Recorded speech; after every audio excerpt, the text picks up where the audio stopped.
will you please explain what actually is a NIL deal?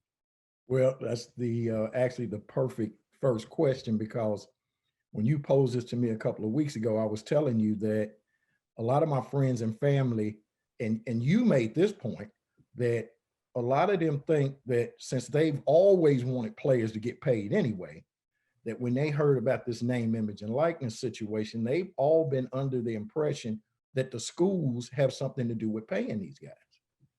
And it actually has nothing to do with it, because a lot of them are talking about it ain't fair to pay the quarterback this much money and the linemen don't get anything. Or what about the receivers and this, that, and the other? This has nothing to do with a school paying a player for his services. So let's just be clear. Here's the definition. So a standard sports name, image, and likeness deal is a contract between a company and a player who has some level of celebrity and purchasing power over the public. Now, in exchange for a certain amount of money, this player generally does TV or radio commercials, appear on billboards. They make social media posts for the company, wear the company's gear in public, use their products in public, or make personal appearances for the company, with the overall goal of convincing the public to buy the company's products or services.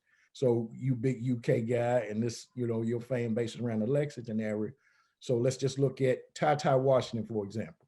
Ty Washington got a deal with the Porsche dealership out of Louisville. So he's driving around in their Porsches. So when he goes up to Jeff Ruby to get him a steak one day, and everybody see him pull up in that Porsche, if you're debating over whether, hey, I'm gonna get me a BMW or a Mercedes or a Porsche, and Ty gets out of this nice looking Porsche, that's going to influence you buying a Porsche over those other cars. That's the basis of a name, image, and likeness deal. Got you. And by the way, Porsche is my favorite car, so I absolutely 100% would get that Porsche, man. Um, but anyway, so let me explain. You know, there's basically like four rules. There's basically four NCAA rules and regulations, right? And we got to keep in mind that all of this is temporary, right?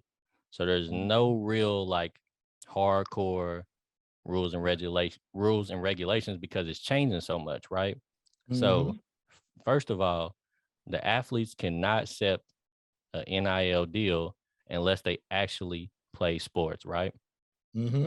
So what this means is that check has to go to the player, and that player has to be enrolled at a university, and he has to be on a sports team. So in other words, the parents can't get the check. They can't send it to a friend, coach, agent, none of that. This money has to be paid to a player. Got you. And the second one is like the money and the gifts, it cannot be paid for you to attend a specific school, correct? Exactly. So what that means is, let's give an example.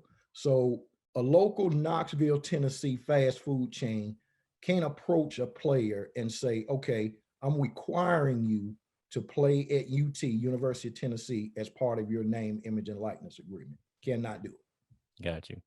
And another one is that the money or the gifts that you receive cannot be paid based on your actual athletic achievement, right?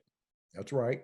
And so this is a little broader. So I'll interpret this, a few different ways. Okay. So now to me, I think this means, for example, a grocery store chain can approach a basketball player and require them to, let's just say, score 20 points a game to maintain their name, image, and likeness deal.